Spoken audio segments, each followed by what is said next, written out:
God. I would never want to be a UFC fighter, but it's days like today that it seems interesting. It's very, very bleak outlook on things. Yeah, you're telling me. You're telling me, friends. Oh, look at that. A little 8 Eastern Wednesday night. You know what that means? PGA Live Before Lock, presented by Prize Picks here at Stokastic. We're ready to break down the Genesis Invitational. I am Ben Raza. I am joined not by Jeff Ulrich, who we love and we miss, but he's flying back from the Super Bowl. So what do? We call up the big dogs. Eric Lindquist, who has shows on shows on shows. We can't keep him away. He had to talk some Genesis Invitational. It's not in your backyard, but is it? It kind of is. Yeah, Pacific Palisades. It's more of Jordan Klein's backyard. If you have a bigger yard, he's a fancy pants out there on the west side. Yeah, so there's the 405, the treacherous 405. You go west of that thing and you get to Pacific Palisades, to Bel Air Country Club, to Riviera, where they're going to have the Olympics in 2028. Some fancy things going on over there for the golf people. Yeah, you roll in the highest of circles. We're going to talk about that. We're going to talk about Tiger Woods. We're going to talk about Riviera, all that good stuff. I see all the regulars in. It's going to be a good show. It's been a day.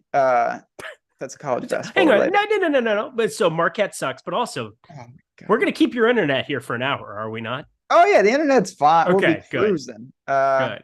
Narrator, I have no idea what'll happen. But let's talk about waste management. Some good, some bad. I know you weren't on the show, but obviously I know you kept an eye on it. Great tournament. Scotty Scheffler goes back-to-back. Hatton played well. Justin Thomas played well. Those were good things. Sam Burns played well. Sam Burns played well. I know you love to see that. Some guys showed some flashes. Ricky and Day and some of these resurgence players played well. What were your takeaways from waste management? And then more importantly, how much are you factoring that into when we turn the page shortly? I'm not factoring it in a ton. Obviously, it's a great golf course, a great setup. I've played TPC Scottsdale a lot more than I've played Riviera. Riviera, I've only ever played once, blocked it a ton back when, was it 2012? The NCAAs were there. Everything else, looking forward to it. But when I look at the two golf courses, having been on them both a lot, completely different balls of wax. Like, they're not remotely comparable. You have no water showing up here whatsoever. There's water lurking on 15, 17, 18 at TPC Scottsdale for people who don't just, hit it 320 directly over that pond. But definitely going to be a different kind of style of golf course. I think, seeing people playing well isn't ever a bad thing. Recent form, I do factor in a little bit more than I do course history, but kind of a nice blend of everything where we're just looking for the same thing, all around golf players who can play longer par fours better. I do agree with that. These courses, we'll get to the Florida swing and it becomes very, water and all that.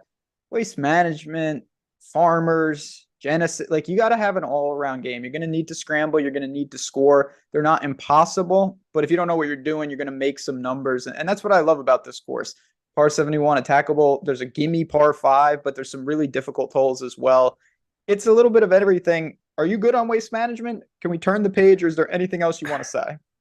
I guess the one thing is just kind of when you look at the top of the board, when you see Justin Thomas, like, it's just a guy that I tend to play a lot anyway.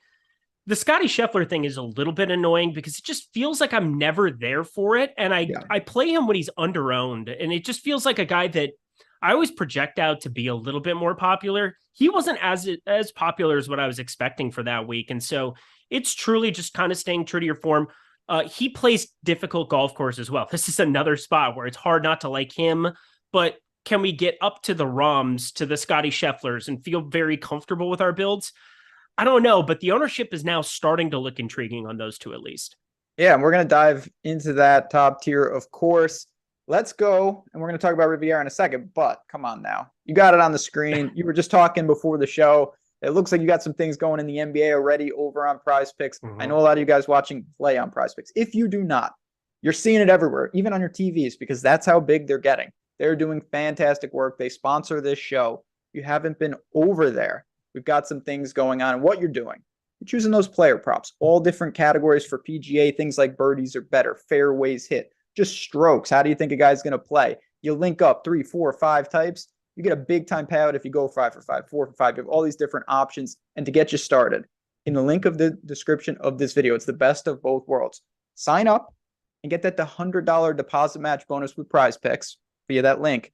You're also getting 1 free month of Stokastic Plus Platinum. So if you wanted a reason to get our tools, if you wanted a reason to come inside the ropes, not just for Prize Picks, for everything, this is the way to do it. You save all that value there, plus you're getting everything for Prize Picks. We have tools that support it. I know you're a big fan of Prize Picks and you love building out those cards. Yeah, they also have Euro Golf going. Going to be something that I take a nice little look at because, Ben, I don't know. Anytime you can roster Robert McIntyre and do that in heads ups, you just got to take advantage. You know, Jordan L. Smith, the most popular golfer. If you guys decided to play that slate, that locks here tonight. But Nicholas Hogard, it's nice to see him in the field there too. But lots of options, lots of ways that you can use this as another ancillary form of your DFS income. You have Tiger Woods now up to 74 for a first round. I mean, that number has gone up, up, up. Curious why that shift has happened because he was at 73.5 yesterday. But we'll get to him. We'll talk about all of the studs, but definitely some tee time stacks you can put together. Also, when you're talking about the strokes, I've been doing that a lot more over on Prize Picks as well. Finding guys that play around the same time, taking the unders or correlated overs. You could even do that blindly. And I think over the long haul, you're in a good spot. Absolutely. There's a lot of correlation, a lot of value to be had. And again, we've got tools. I'll be talking about Odd Shopper throughout this show. We've got that Prize Picks parlay builder over there too. Really good stuff. But no matter where you're playing, you got to know what you're doing with Riviera. And that is the course that we need to break down. We've done some of it. You mentioned, I think it's a pretty good all-around test. We'll get into the golfers in just a second. I just wanted to get your brief thoughts. It's hard to hit the fairways. It's hard to hit the greens. I guess that means you probably want to have a pretty good scrambling. You got to put on POA a little bit. What are your takeaways from this test? It's my favorite golf course that I've ever played in my life. I love this track so much. You hit off the cliff on one. Easiest tee box or easiest golf hole basically of all time. You have to start out of the gate hot there. It's a glorified par 4. But from then on, 2, beast. 3, no exact walk in the park. The back 9 is full of difficult par 4s. Not just the long ones that you get on 12, 13, 14, some really difficult stretch of golf there. I guess 14 being, 14 as well. But looking at number 10, the best short par 4 in golf. We got a pretty great one in number 17 at TPC Scottsdale.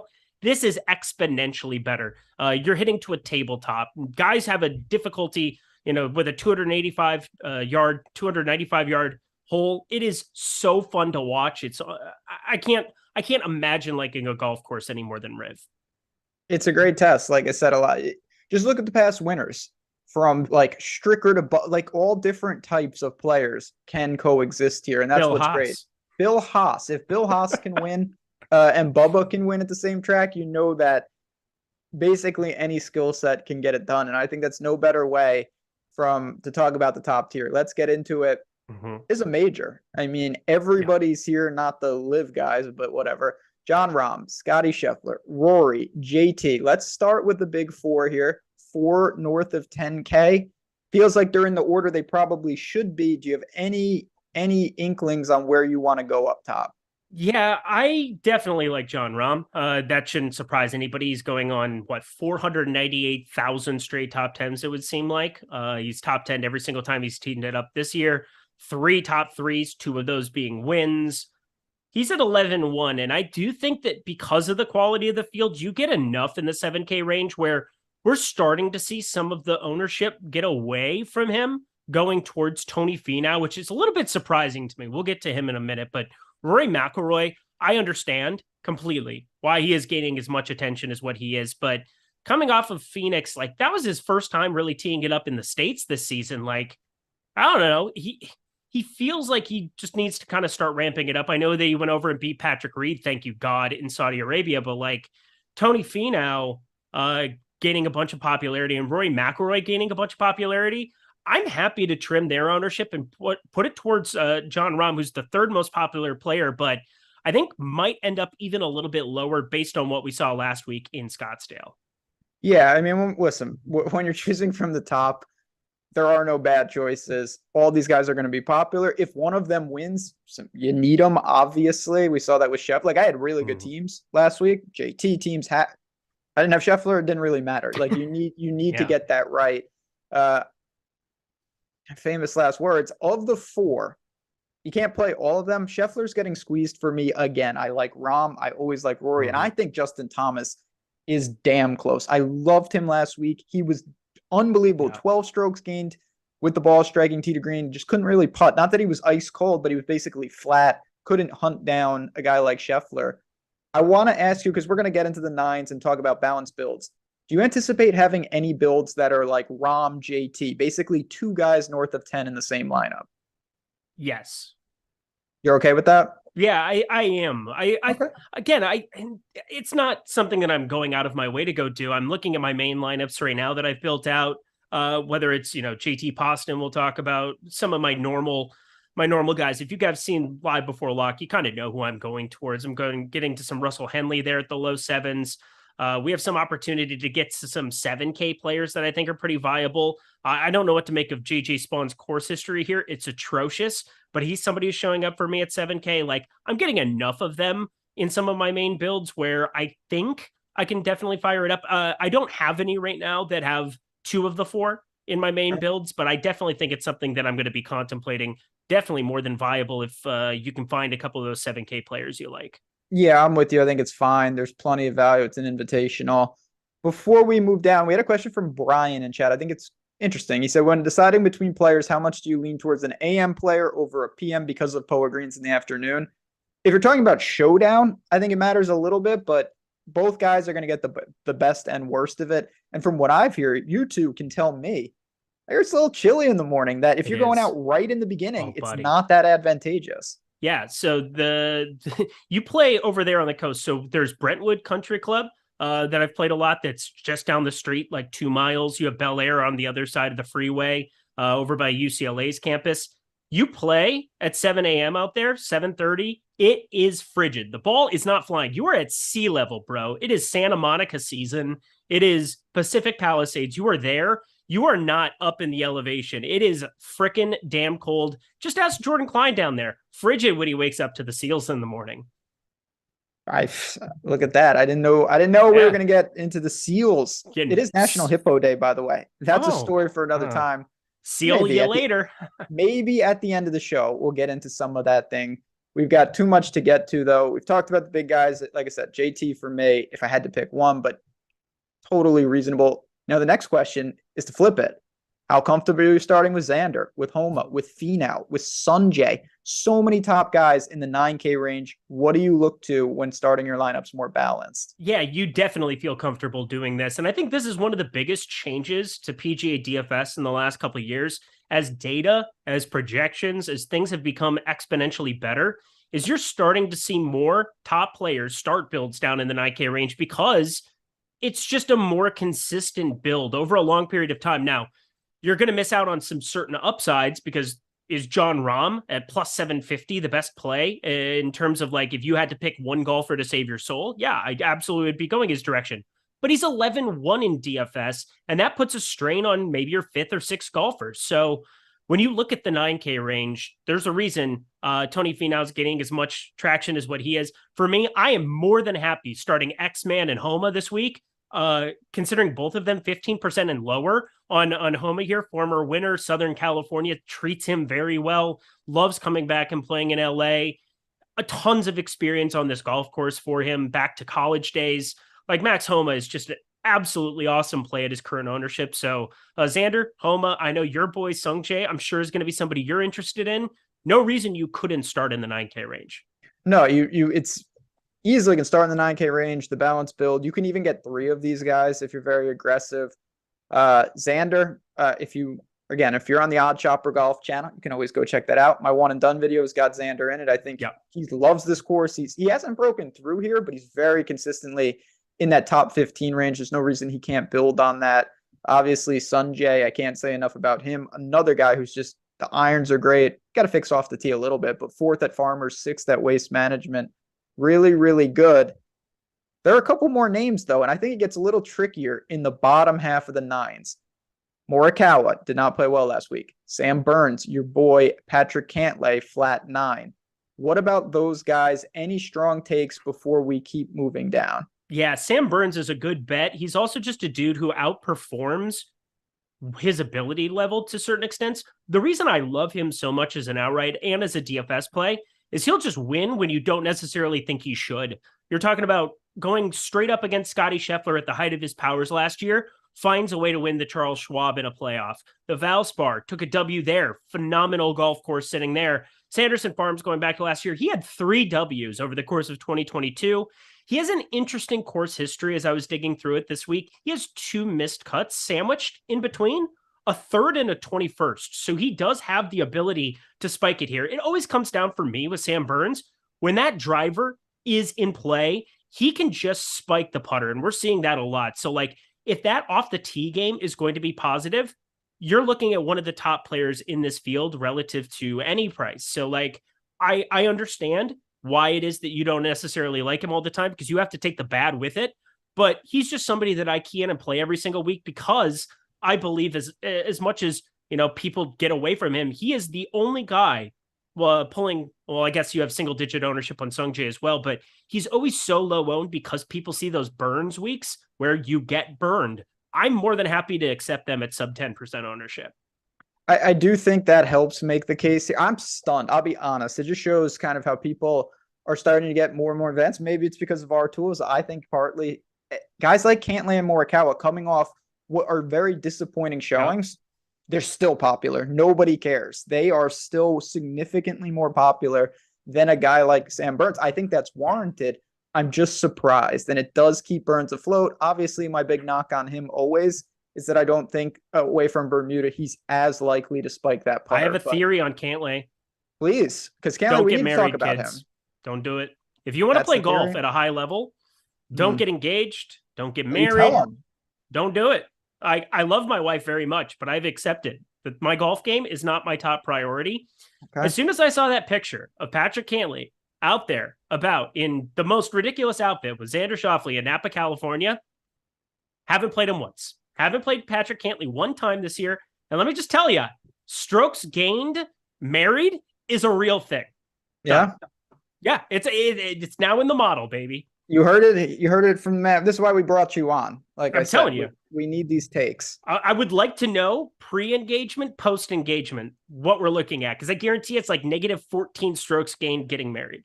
All right. That's good to know. This is, like I said, the important analysis. I'm not married and I suck at golf, so I don't know what that means. It's got honey, what you just got done playing 18 holes. Don't go to the range for 2 hours afterwards. What? It's my job to be top 10 of the world at this thing.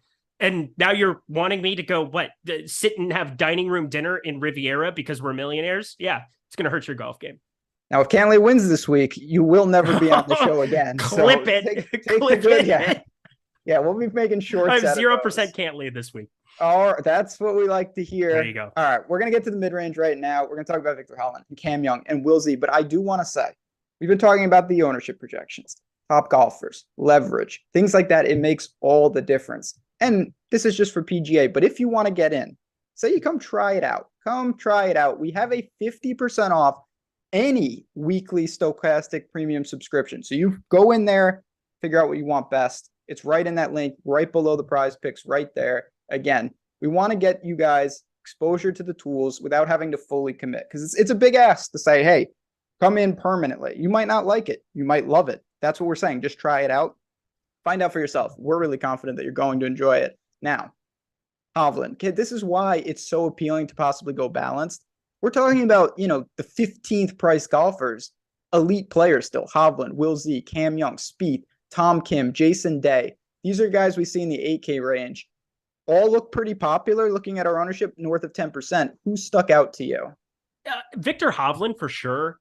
This is such a weird golf course where I think there's just different skill type builds. And what I've generally started gearing towards is some of these weaker around the green guys and just getting to these ball strikers, guys who can spike putting weeks. And I think that Victor Hovland kind of fits that mold. We know his issues chipping the golf ball. It issues, a number of ways. And some people talk about the Kikuya. It'll kill you around the green here. But for the most part, I look at Cameron Young as somebody who's going to be a big part of my builds. I look at Sam Burns, not necessarily one of the stronger around the green players.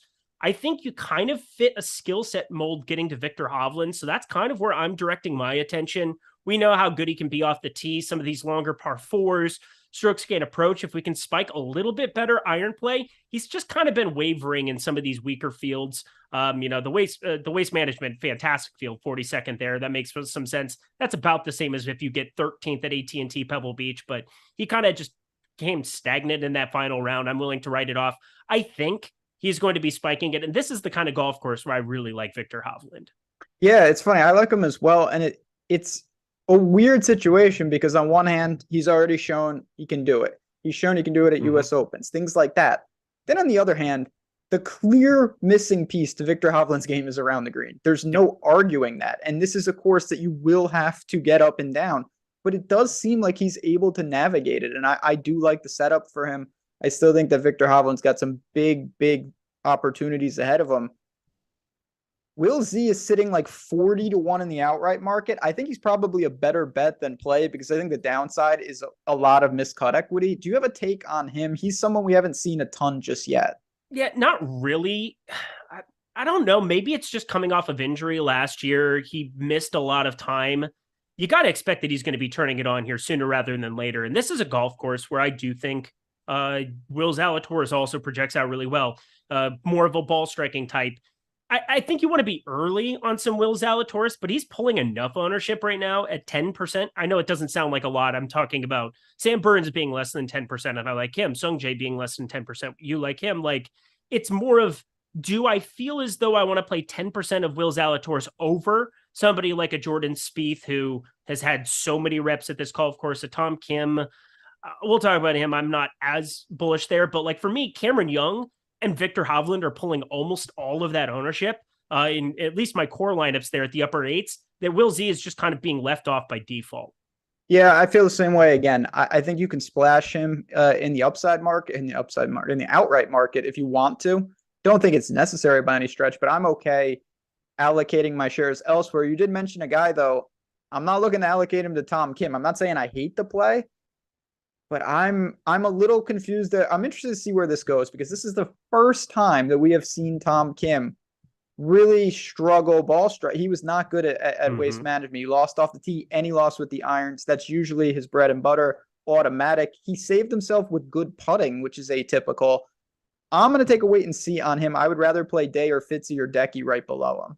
I will say one of the things about somebody like Tom Kim going out here, there is no water at Riviera. There is not a single hazard on the entire golf course. Now you have spots where, there's hazard, there's a ravine going through the middle of it there, but there's no physical water where you hit it in a spot and you're not going to find it. Like there's still the ability to hit it out of some of these hazards that are just marked as such when you go and play a Riv. And I do think for a player like Tom Kim, who, we know that he has to have massive spike weeks putting. Like we know that he has to find these ways of being effective because he's not the upper class of player. We don't have the track history. He's also playing in stronger fields than he's ever played in before. The waste management 50th.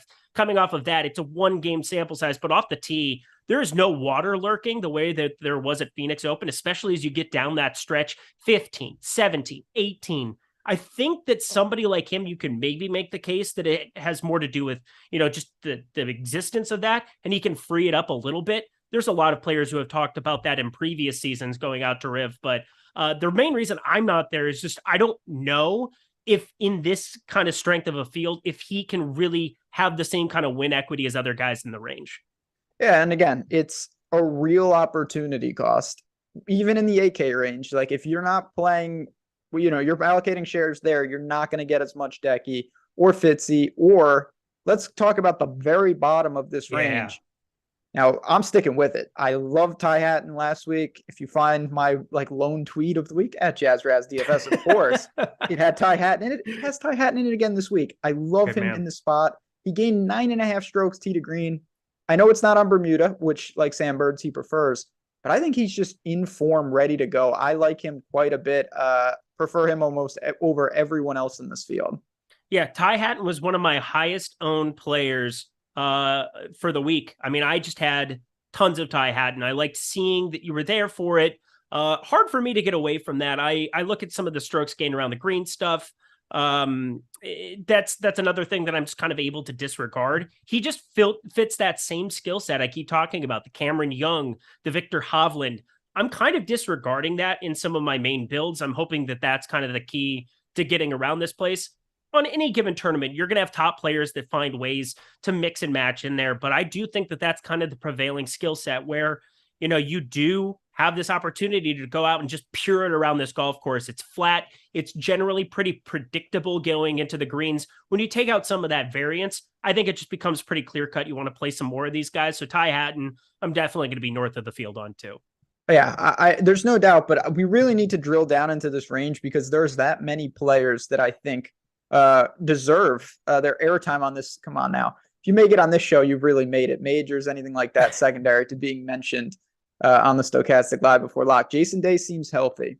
Now, his prices come up. There's no doubt, and the interest is there. But is this the kind of situation where it's just like, let's keep pressing, pushing our luck with him, and when he eventually regresses, if he does, we'll back off. But 7th at Farmers, 5th at Waste Management, gained across the board. What's not to like about Jason Day? Nothing, because he's playing very, very good golf, and his superpower is back. What's his superpower, Ben? His back. Just being able to walk. I don't know what. My neck. My back. We're not going to keep singing that. Jason Day, the putter, baby. The putter, is alive. What are you talking about? At the height of his powers, we're talking 2015, 2016, 2017, before he got married. Just throwing it out there again. He's now in the spot in his marriage where he's blissful, where he's locked in. He has the kids already. Everything's fine. And the wife is like, get out of the house. And so Jason Day is living that bliss period right now. And the putter has become his mistress. I'm just telling you, throwing it out there. Jason Day, 4.9 strokes gained putting at the American Express, 5.8 at the Farmers, 3.7 at the Waste Management Phoenix Open. Sign me up for that, especially with his off the tee game, which has really turned around too. All right. So I'm just going to keep going then. You've got an opportunity to play Jason Day or play Hideki Matsuyama. He's 8,200. His irons abandoned him last week, but everything else was great. This is a Decky course, in my opinion. Where does he fall on the priority list? Oh, God. See, now we're getting because I feel like there's artificial ownership for Hideki every single week. The people who play Hideki every week are going to play Hideki every week. I'm going to play Sam Burns every week. I'm a Sam Burns person. Just kind of is what it is. But like, I can't play everybody down here. And I feel like he's just kind of getting removed as just kind of like a default. I get he's looked really good. Farmers, great field, top 10 there, top 30 at the Phoenix Open there, but not doing anything all that great. I would love for you to talk me into him, but I feel like he's just kind of being removed by default as well. So I'm not removing him. I'll say this. You can't play everyone, but this is a range I'm really attacking heavily because Adam Scott is also in this range. Got good track record at Genesis. I have zero issues with how he's playing. Ricky is right in this range. Justin Rose, who just won. There's a lot of ways to get healthy exposure here. I'm probably going to flat with most of these guys and be over on Hatton severely. But I'm okay with Decky. I have no problem with it. I know he's got win equity. I think Scott, to me, is actually the safest of the bunch. Like if you said who's most likely to come in the top 20, I think it's Scott. Yeah, well, he's played this place so many damn times too. Like there is a little bit of a course history element to it where like you back Scott. I just feel like he's been in contention here so many times when I've gone and attended. So in the back of my mind, I'm just like, yeah, just play a little bit more Adam Scott, pure ball striker, not the greatest around the green. We know the putter improved last year. Can he keep it going? Adam Scott, I'm fine with. Again, I like Fitzy. I like Tyrrell Hatton. I like Jason Day. I feel like Hideki, it's more of just like, I know he gets that artificial ownership no matter what. I think the week around the green game for Adam Scott, if I'm just building the way that I'm planning on, that's just kind of where he's going to show up for me. Yeah. Anything else you want to say about the 8K range, or should we just talk about Ricky? No, let's just talk about Ricky. It's your time to shine, baby. It's really not at this point. That's what's sad. I'm just so defeated. Jaded that I don't even like, but of all the Ponzi schemes out there right now, and there's a lot of them, I'm not sure if Ricky is the biggest Ponzi scheme or he's legitimate. We'll find Oh my out. God. For people claiming their airdrops. So we are currently besmirching the good name of marriage and monogamy, and then we're also saying that there's a Ponzi scheme in play, and it's one of the most popular players on the PGA Tour. Go us today. I've seen this story a lot. 11th at Farmers. He gained 4 strokes with the irons, 4 strokes with the putter. 10th at Waste Management. He gained 6 strokes with the irons, 4 with the putter.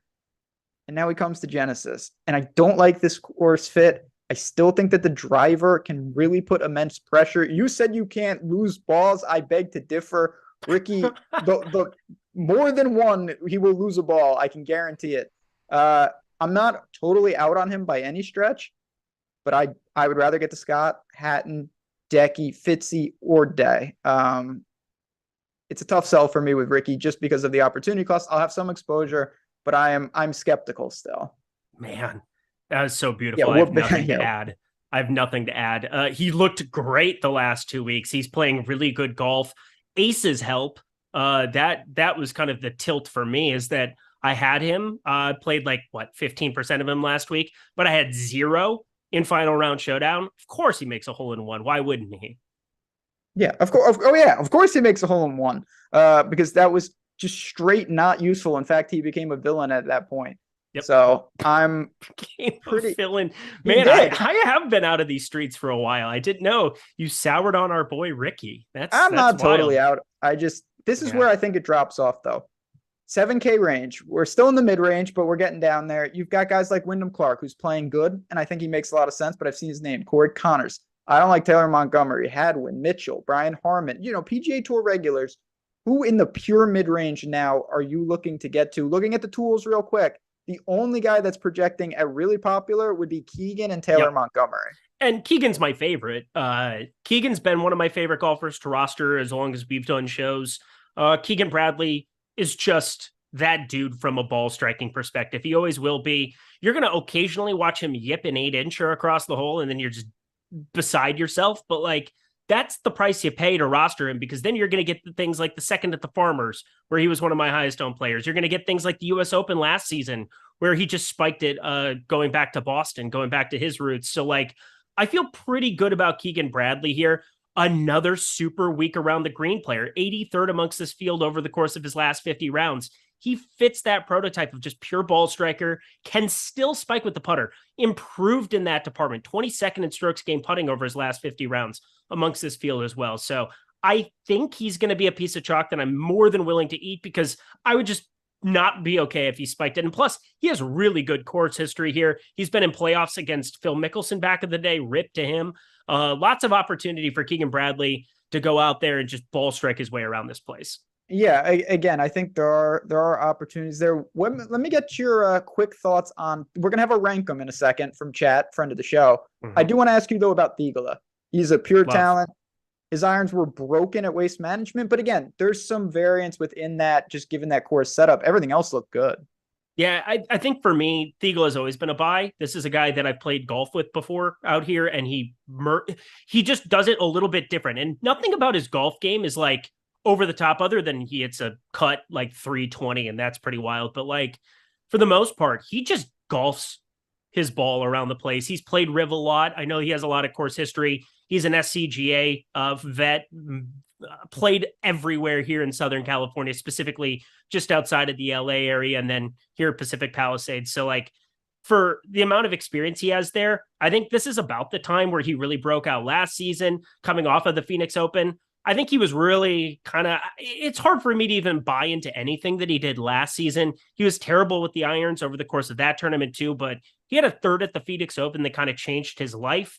Came over to the Genesis. I'm kind of completely writing off everything we saw there. You're going to get a lot of spiked weeks with this guy, because he's just a pure momentum type player. He will spike with his irons and just have everything going. And then the next week he's going to be broken. So you got to take the good with the bad with certain players. He's one of them at sub 10%.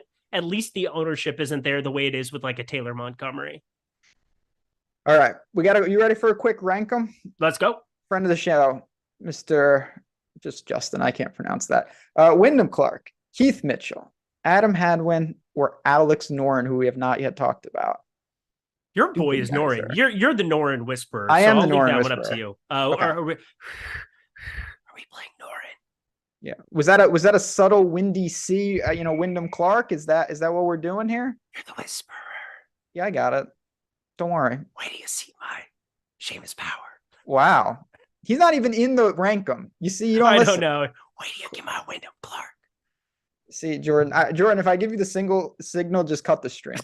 Just cut it. We'll blame it on the internet. Do you have a rankum favorite is here? Keegan Bradley for sure out of that. He's Let me just pull the up rankum. I'm going full Pat Mayo here. Where is Wyndham it? Clark, Keith Mitchell, Adam Hadwin, or Alex Noren?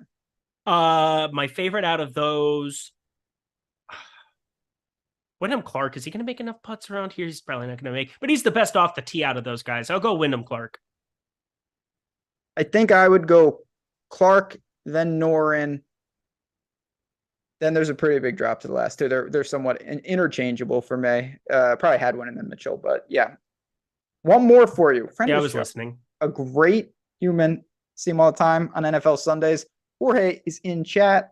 Very generous man. Just dropped us a super chat saying, playing first time 150 max today. Any tips on raw projection versus ownership? Where to focus more? Who would your must-haves be on lineups besides going with the chalk, Eric? Thank you. Well, I know. Jorge, great to see you over here in the PGA human. streets. Good to be here. Appreciate you. Besides going with chalk, Eric, my God, that's nice of you. Go to the Top Golfers tool. Look at some positive leverage to get to, and just understand that, like, for every chalky player you have in there, you need to find some kind of sort of leverage. We're at the point in PGA DFS in 2023 where top plays aren't going under the radar. That used to be the case. We used to be able to. You also used to be able to leverage bad performances. No longer are you able to do that. But, like, if you have Tony Finau in a build, if you have him alongside Patrick Cantlay and, another chalky golfer like Xander Schauffele, if you have like 3 players in that 9K range, your builds are going to look very similar to other people's builds. So you have to be willing to accept some positive leverage and find some golfers that are just much, much lower owned, whether that's like an Adam Long at 6,400. We'll talk about the bottom end at there. Emiliano Grillo, 6,900. I think this is a week to be buying in on him. You're going to want to find some of those lower owned golfers to be fitting alongside the really popular ones. Yeah, I definitely think it's always about mixing and matching. Shane Lowry was a name that was just brought up.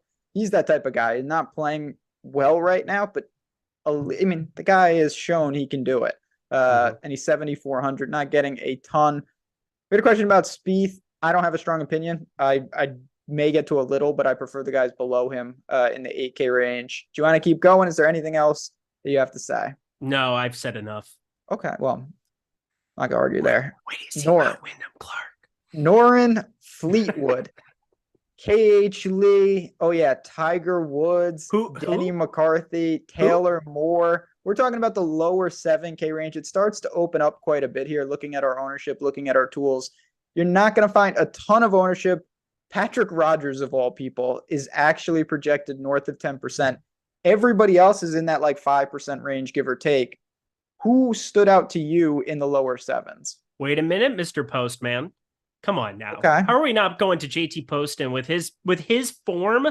This is just, he's been such a buy since the beginning of the year. I am shocked I haven't been able to just slam in one of these spots because the American Express, I had so much. Now, he was awful with the irons at the Waste Management, but just a completely different set of circumstances here where I do think I get it. It's a much better field. Can he play the way that he was at the beginning of the season? Just kind of keep it going.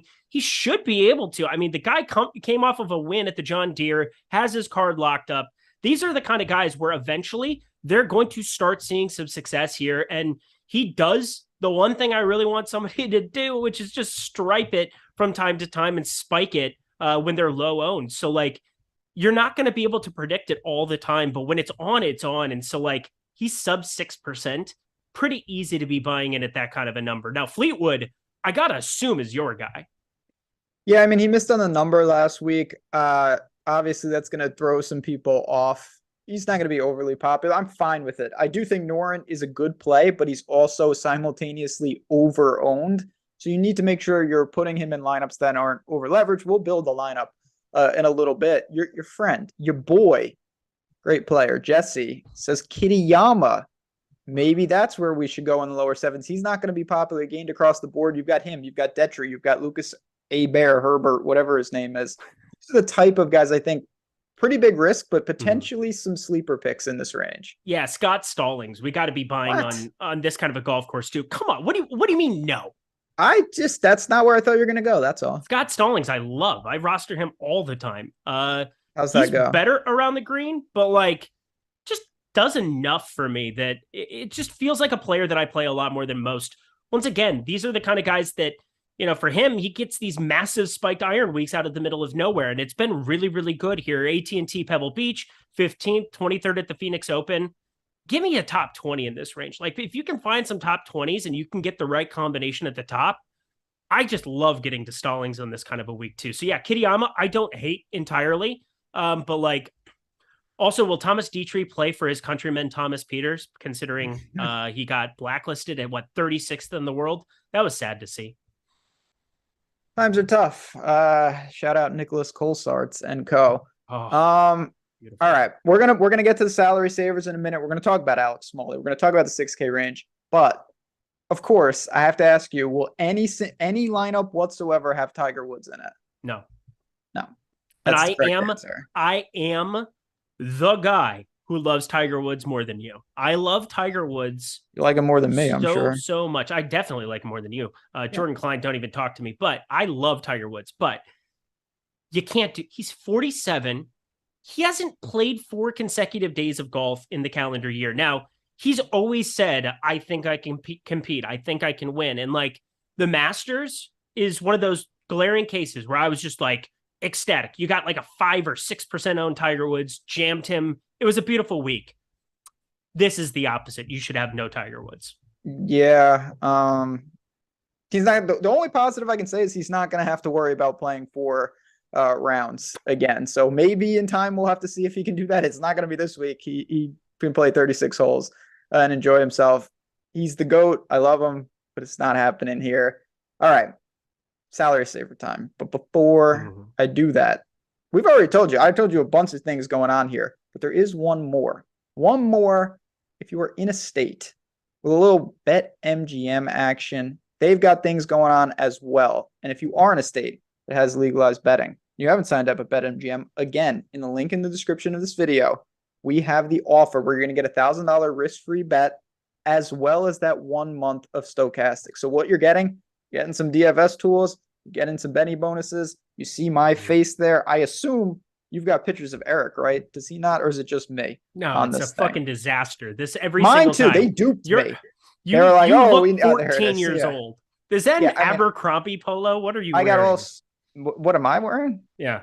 Yeah, not my God, look at me. The horse guy. I don't even know what that is, but don't even know. I've got those shirts. Anyway, more importantly than our pictures, use that promo code Platinum Sub. Again, take advantage of it. There's no reason if you were betting not to take advantage of these risk-free things and shop the lines. That's what Odd Shopper is all about. That is how we're making money over there. It's a great way to do it. If you're interested, check it out. Now, Gary Woodland, Patrick Rogers, Rio is down here. Smalley is down here. Nick Hardy is down here. You've got the putters down here in Bez and Putnam and those guys. When you're rounding out your lineups this week, who are the guys that you're comfortable with? Emiliano Grillo. He's going to go there, and it's horrible. I don't feel comfortable with him, nor do I feel comfortable. But do you like Hall & Oates, Ben Raza? I almost said the cereal because I don't listen to music, so I don't know. Because your kiss is on Luke List. We're going to be getting some Luke List as well. 6,800 eyes, right? Pure, something like that. Yeah, that's good enough by me. 5 songs ever, and I think that's one of them. Yeah. Luke List also falls in that category of guys who missed it on the number last week, but 25th at Farmers, similar thing where you're at sea level, ball striking, 7,300 plus yard golf course, par 71, won that tournament last year. So just saying, Farmers, there's at least an opportunity for some of these kind of West Coast tracks. I think Luke List at 6,800 as a buy this week. I hate that somehow he's pulling 2.5% ownership, which is the highest in this range, but I don't really care. I think he's a definite buy with the skill set. Yeah, I definitely think that you're onto something there. There's a lot of guys in this range where it's skill set specific. I think if you're looking for pure like ball striking, you're going to have some guys. If you're looking for a pure wild card, I think it's Gary Woodland. Gary Woodland might be back. He might just be masking what is purely broken putting. He's lost 5 strokes putting in 2 straight events. with pretty decent off the tee game. And I think you can look there. If you want pure putters, you've got Putnam and Bez and those guys. You mentioned List, you mentioned Griot. Smalley is interesting as well. I don't know where he fits in skill set wise, but he's the type of guy. He was really on a good run with his irons. He lost it completely at Pebble Beach, but I don't care about that tournament. We didn't see him at Waste Management. I think if you're looking for a flyer, you could do a lot worse than that. But let's get, because we got a couple minutes. We're going to build some lineups. I might ask you about the Hippo as well. When you're in the mid sixes, how low are you willing to go this week? Aaron Rye, 6,600. I'm playing him. Martin Laird, I have some of him. 6,600. Cameron Champ, I have a little bit of at 6,500. I think that's the cheapest that I'm going to be going. I thought about Kazire, thought about Callum Tarrant a little bit, but probably going to be getting north of 6,500 in just about everything. I'm with you. I don't see the need. So I'm not going to say I don't see the need, because I think you can double jam up top and punt, but it's pretty dicey. You know, you've got the Fratellis of the world. You've got Jaeger and Rye and Riley. Some upside type plays. There's not real safety. We had a couple people ask about James Hahn. He did show a little at Waste Management. I'm not sure I'm that intrigued. If he was at like the Min, I would have more, but he does find the weekend more often than not. And then, yeah, he does occasionally win, as you can see by his Genesis history. So I'm looking way down. I don't think there's anything there. I see Lee Hodges, but I don't see the need to play him off 5 straight miscuts. Yeah. I mean, there are a lot of names that you know, but this is not the tournament to be playing Doug Gim, trying to make Lucas Glover a thing. Kelly Craft, I thought about for a hot second because I am a sick person and have problems, but no, I'm not playing anything under 6,500 this week. Okay. Danny says, hi, great show. Love your style. I assume that's addressed to me, and we appreciate you, my friend. Favorite play 6,400 or lower. I wouldn't play anybody, but if I did, if I was forced, if my life was on the line, I think it would be Troy Merritt, but really? I mean, I think I would go Callum Tarrant if I had to. Maybe I'll just play Schwab, full coffin if you do that. But well, I was gonna say, if they're like really, really bad, and I'm just trying to just axe myself really, really quickly, doesn't Max McGreevy enter the conversation? Yeah, that's bad. Yeah. That's bad. I just don't even want to be here anymore.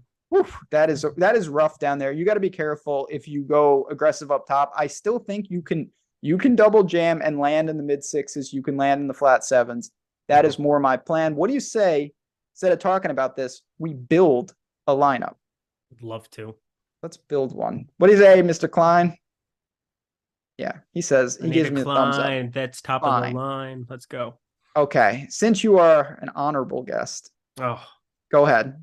It's wild to think. Yeah, honorable guest this week. I won't force you into the burns. I won't force you into the burns because won't be. But I'm going to start with an 8,900 Hovland. We can go above it, we can go below it, but this kind of guy, I mean, him and Cam Young, you could click on either one of them and I would just be ecstatic about it, but they fit the mold of what I'm looking for this week.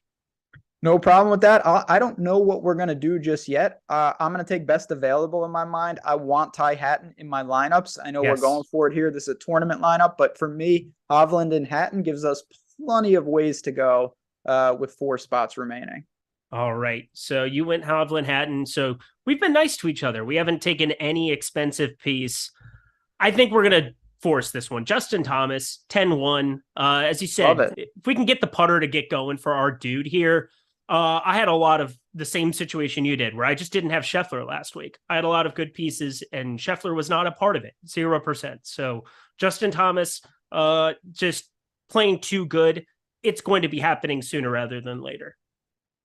So plenty of salary left. I'm going to see where I'm going to subliminally try to lead you somewhere and see if we can get there. I'm going to take Tommy Fleetwood at 7,300. Felt it.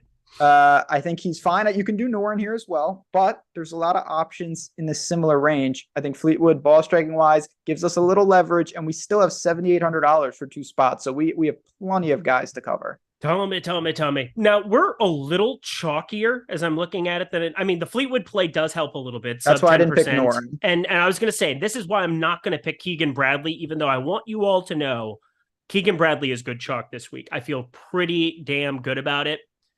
But, I won't subliminally. I'm going to go the expensive. I'm going to force you to go to the cheapie here. Jason Day, 8,400. I'll mainly because everything that's 7,200 and cheaper has no ownership going towards it. So I'm going to let you pick best available there amongst it. But if I pick Keegan Bradley, then we're looking at a range where everybody else is going to be double digit too. So I just went a little bit more expensive to plug it in. So close to doing what I wanted you to do. I wanted to get JT Poston. Okay. I'll go Poston. I'll take it back because he was going to be my pick. And then I kind of reverse psychology did. Okay, no, listen, I don't want to force you, but if you go JT Poston, I'll say this. If you go JT Poston, you are in a beautiful range. Yes. You have the options. First of all, we've leveraged because he's not going to be popular. Correct. You've got Fitzy, Decky, Rose, Scott, Ricky, Thigala, Wyndham Clark, Keegan, and leave money on the table. You have all those guys available for that last spot. Adam Scott, 8K, leave 300. You've leveraged, you've differentiated, and you have a great looking team there. Yahtzee. I love that lineup. What a beautiful, beautiful lineup. There's a lot. What a beautiful show, everybody. Well, it's not over just yet. Oh, yeah, we got some time. hot takes. Shit, and I do want to get, we're not going to devolve. We're not going full me and Lofty, but I never really did get your take. And I know it was floating around the ecosystem, and because it's National Hippo Day, I do want to ask you how you think you would fare in the dynamics with the gorilla or the hippo. You don't know what I'm talking about? I heard something about it, but again, thanks for watching the First Look show. Appreciate you're welcome. I did not. Would you rather be in the octagon with a silverback gorilla or be in a pool against a hippo? I mean, I feel like you're immediately dead with the gorilla. I can't imagine there's a world, but actually no, hippos are super fast. And water, if I can't get out of the water and run, I'm dead. So probably the silverback gorilla, and I would try to just run in circles. I don't know. Yeah, that's fine. You got there eventually. Lofty was adamant that the hippos no problem. I'll just flutter kick off the wall and escape. We'd be ripped limb from limb. You don't understand how dangerous hippos are, and they're fast. And they're in water. Well, yeah, if you're in water, you're dead no matter what. Like alligators, crocodiles, you don't want to be in water. But if I had to pick one outside of the water, if I could get out of the water, give me the hippo. It's still a bad decision. You know how fast hippos can run? Pretty fast. And I also know 20 miles an hour. Yeah, that's fast as shit. Oh my God. Yeah, good luck. Nice job. No. Go gorilla. It's not good. Let me just say, it's not good. You don't want to be playing those road games. That's moral of the story. Don't play road games if you don't have to. Don't be in the water. Enough of that. Now, got a couple minutes left. Again, I just want to say one more thing. We're having a blast over here, breaking down DFS. But if you like betting, if you like golf, you're going to be seeing me and Eric a ton over on the Odd Chopper Golf channel. You guys know about Odd Chopper, our YouTube, where we do a lot of things betting. We have started our own channel just for golf because we love it so much. We don't want those videos getting clipped. We are all in on golf. So if you like golf, go over there and subscribe to the brand new channel. Be part of that community. You'll be seeing both of us doing some special content over there each and every week. You've been a part of the show for a long time, so you know at the end of the show, we get dangerous with the hot takes. Do you have a hot take for us? Can you go first? I have one, but I have to shore up the way to say it. That's fine. That's no problem. I'm not going to get crazy. I really am just going to stick to what I said last week. And I was all over Ty Hatton. I was all over Justin Thomas. I'm going to call for the same thing. It's in my tweet. I think that JT is going to win. And I'll say that Ty Hatton has a real chance to be the top European, which is a lofty goal when you've got Rory and Rahm in this field.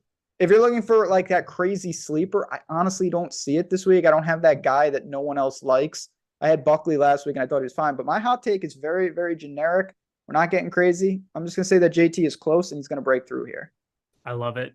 I think that's a really, really good one. I have a miscut play. Tony Finau plus 450 misses the cut That's on DraftKings here at the moment. I love Tony Finau, but this is a lot of respect that the field and it would seem books are starting to give him. He's still going to be a high volatility piece here and there. And we saw an unbelievable run last year, but field strength is drastically different here. We saw a 14th, we saw a 9th. He's been playing pretty darn good, but he's just kind of been meandering. And it's been a lot of really, really strong third round, 64 and 67 in those weeks. Hasn't really put it all together there on Sunday, but I just feel like you look at the playoffs last year, he would get going slow. 77 that he shot at the BMW, 72 at the Tour Championship. I think we saw the US Open last year as well, missed cut. This is a US Open caliber type field, and he just beat up on bad fields last year. First at the 3M, first at the Rocket Mortgage. Tony Finau, big plus money, misses the cut at the Genesis. Ooh, that's a good one. I like that. I like miscut. Again, you're going to be seeing that type of content over on the Odd Shopper Golf. Last thing before we go, any first round leader dart throws, normally I would say target those AM guys. It's not a dart throw, but don't be afraid to take guys actually in the PM. I think that you can be fine there, even with the crusty greens. Some of the like Hatton group is coming out late. Obviously JT, those same guys, a lot of big names. I don't think a dark horse is leading after round one. Also, the temperature difference between 7 a.m. to like noon on the, like when you get west of the 405, I'm just saying, I know we're soft out here in LA, but like pretty sure that it's a noticeable thing. The ball is going to be flying further in the afternoon. And when you're talking about a par 71 that plays further than 7,300, where, everybody's trying to figure out how to stay warm there in the morning, ball's going to be flying further on some of those long par fours on the back. So like both sides of it here. What a perfect way to end it. That'll do it, friends. As always, appreciate you guys tuning in. I know a lot of you are just here to see the man himself talk golf. Don't worry. He's going to be doing a lot more of this. We're going to get him on plenty of these shows. If you got questions, you want to just say what's up, at JazzRazDFS, at Eric Lindquist, go follow us. We're putting out exclusive content on Twitter as well. We're going to be everywhere. Can't keep us down here at Stokastic, but for everyone, for me, for Jordan and Eric, good luck. Enjoy the Genesis and come back next week. Same time, same place.